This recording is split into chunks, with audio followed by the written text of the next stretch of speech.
패널로 여러 선생님들이 와주셨습니다. 각 선생님들께서는 질문을 준비해 주시고 패널 선생님들 또 지금 여기 그 현장에 나와 계신 선생님도 계시고 온라인상에 계신 선생님도 계십니다. 먼저 질문해 주실 패널 선생님. 여기 장기욱 선생님께 질문드리겠습니다. 고대병원 최초롱입니다. 네, 안녕하세요. 네, 선생님 강의 너무 잘 들었고요. 도움 많이 주셔서 감사드립니다. 그 3D 맨시오가 저희가 사실 있기는 한데 3D 맨시오가 가격이 좀 비싸서 사실 병원에서 안 사주는 경우들이 많을 것 같거든요.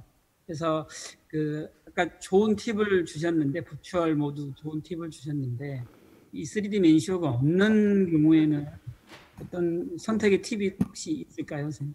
회사들이 가지고 있으니까 미리 들어와서 좀 같이 리뷰를 해야죠. 그러면은 없는 경우에는 그러니까 모든 회사들이 다 그 아주 최신 버전의 그 3D 맨시오 가지고 있어서 그 굉장히 이미지 잘 나오거든요. 그래서 거기 기능에 버추얼을 딱 누르면 이렇게 딱 이 밸브 저 밸브. 근데 이제 문제가 이제 에드워드 들어오라고 그랬는데 딱 보니까 이게 에드워드가 안 맞아. 그러면은 이게 안 되겠다.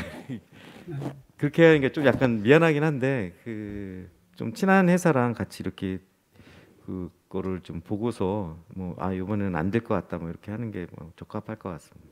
만약에 없다면 있으면 본인이 미리 해보면 가장 좋을 것 같아요. 자체적인 그 이미징 분석 툴이 있는 게 이제 지금 말씀해주신 장기욱 선생님 말씀하신 그런 여러 가지 그 컴플리케이션이나 이런 부분들을 예측하는 데 도움이 되기 때문에 준비를 어떤 식으로든 하시는 게 좋을 것 같습니다. 다음 질문 있으세요? 우리 저기 최인호 선생님은 아까 질문을 충분히 하셨고요. 황병희 선생님, 허종호 선생님, 나승훈 선생님 앞에 질문 있으신 분 좀 질문해 주시면 좋겠습니다. 박재영 선생님.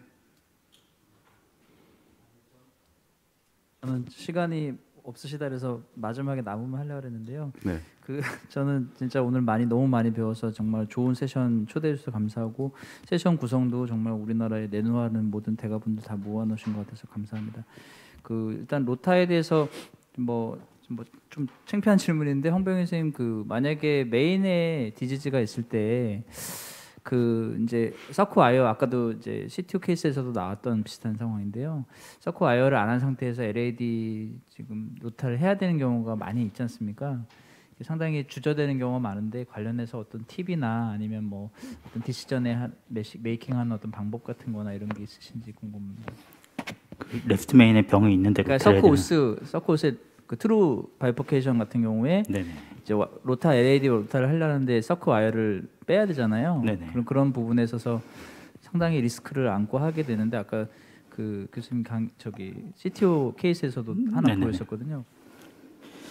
뭐 리스크를 안고 하는 수밖에 없을 것 같은데 최대한 조심스럽게 하고 벌을 1.25 정도를 가볍게 한 다음에 좀 넓혀 놓고 그 상태 보고 필요하면 이쪽에 이제 벌룬 다시 하고 와이어 넣고 이렇게 하는 게 가장 좋지 않을까 싶은데요. 칼슘 같은 거 위치나 뭐 이런 거에 대해서 한번 해봤더니 앵글이 앵글이 좋으면 뭐 전혀 문제 없다든지 뭐 이런 경험이 있으신지 뭐 이런. 뭐 LED 쪽으로는 대부분 문제가 없는 것 같고요. 근데 서크는 아시겠지만 이제 뭐 메인에서 90도나 아니면 가끔 120도처럼 나가는 경우가 있는데 그런 경우에는 상당히 위험하기 때문에 그런 경우라면 사실 로타보다는 어떻게든 벌룬을 해결해 보려고 하는 마음이 더 크고요. LCX에 칼슘이 너무 많은 경우에는 오히려 LCX를 먼저 로타를 하고 그다음에 LAD로 다시 로타하고 버 사이즈는 제가 봐서 1.25는 너무 아스렉톰의 양이 너무 적기 때문에 될 수 있으면 1.5를 기본으로 하고 그다음에 1.75 정도 하고 2.0까지는 우리나라는 내가 알기로는 저희 병원이 제일 많이 하는 병원 센터 중에 하나인데 제가 한번 알아보니까 2.0버를 사용하는 병원은 거의 없더라고요. 거의 가뭄에 콩날 정도로 있고 제가 봐서는 랩터 메인인 경우는 그 LCX에 칼슘이 너무 많으면 거기 바이포케이션 스텐트가 안 되거든요.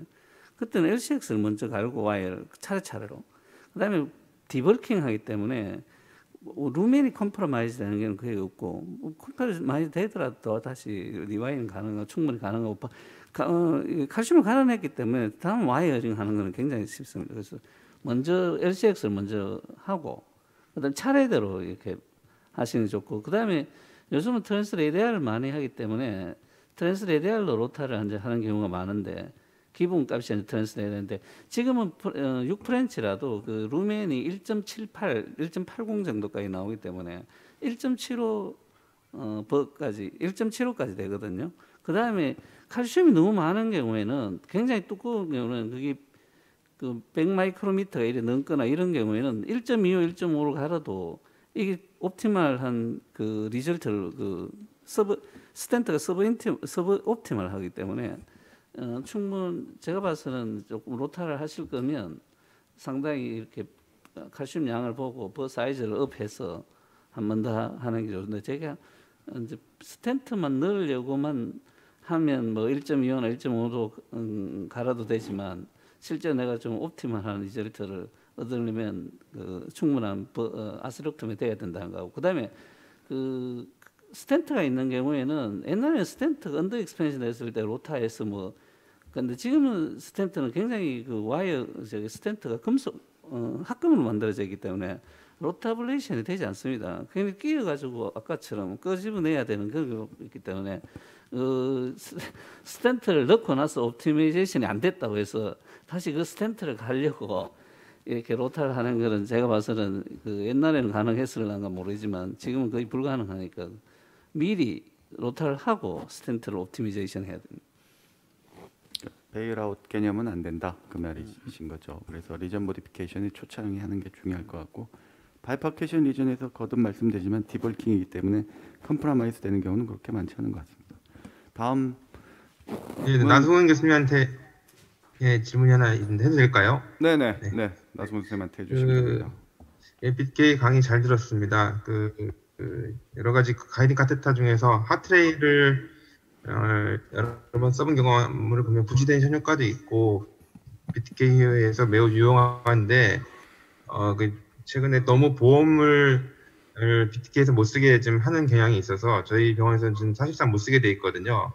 근데 이 하트레일 같이 이렇게 교수님적인, 제가 알기로는 디바이스도 많이 개발하시는 걸로 알고 있는데, 이 페리페랄용 하트레일처럼 이런 디바이스나 이걸 대안할 수 있을 만한 그런 디바이스가 있을지 코멘트 부탁드리겠습니다. 네, 일단 장기적으로는 제가 준비하는 게 트랜스 레디알 BTK까지 다 하는 그 150cm 가이딩 슈스 5프렌치, 6프렌치가 지금 디벨롭 중에 있어서 그 스트레이티브로 그 CV 바이오통에서 나오긴 할 건데 아직은 론치가 안 돼 있는 상태라, 현재 하트레일은 비급여로 쓸 수는 있는데 저희는 뭐 한 번도 문제는 없는데, 그 개별 병원에서 좀 어려움이 있는 병원은 5프렌치 셔틀 슈스 스트레이티브 그거밖에 대응할 게 없거든요. 이제 5프렌치 셔틀 슈스는 쇼시스를 꽂은 다음에 꽂지 않고 그냥 다이렉트 펑처에서 오시스를 쓰셔야 되고, 그 체크 밸브로 돼 있으니까 거기 피가 막 계속 찍찍 나오고 하는 걸 좀 견뎌야 되고, 그런 또 그 루브리케이션이 하트레일만큼 못하고 또 프로파일도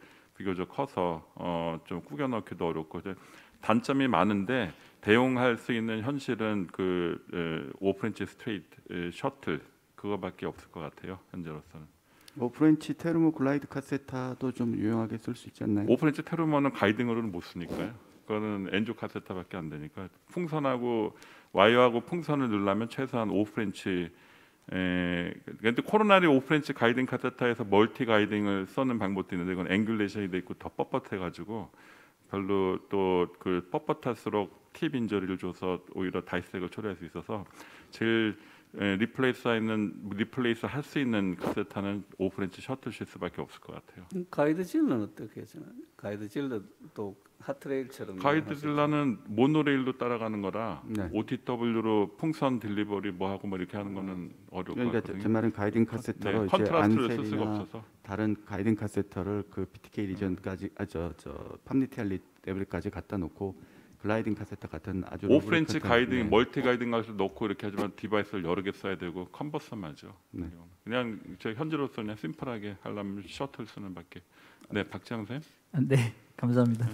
그 지금 코로나리 디바이스를 페리페랄에 쓰는 게 어느 정도 가능한지 하고요. 보험 부분에서, 그다음에 안 벌룬 돼요. 아까 많이 코로나리. 터지는데 네. 몇 개까지 쓸 수 있는? 코로나리 저희 같은 경우는 워낙 많이 해서 그런지 풍선 뭐 3개, 5개, 10개 한 번도 삭감되는 적 없고요. 코로나리 페리페랄 와이어도 뭐 전혀 다 청구 아니고 다 아무 문제 없고. 근데 이제 코로나리 프로덕트는 무조건 비급해요. 코로나리 발룬 못 쓰고 코로나리 와이어 절대 쓰면 안 되고 그다음에 오직 저희 같은 경우는 유일한 비급여는 하트리 카세트 하나만 그렇게 써요. 가이드 진로는 페리페랄 당연히 그것도 비급여죠. 아, 네. 네.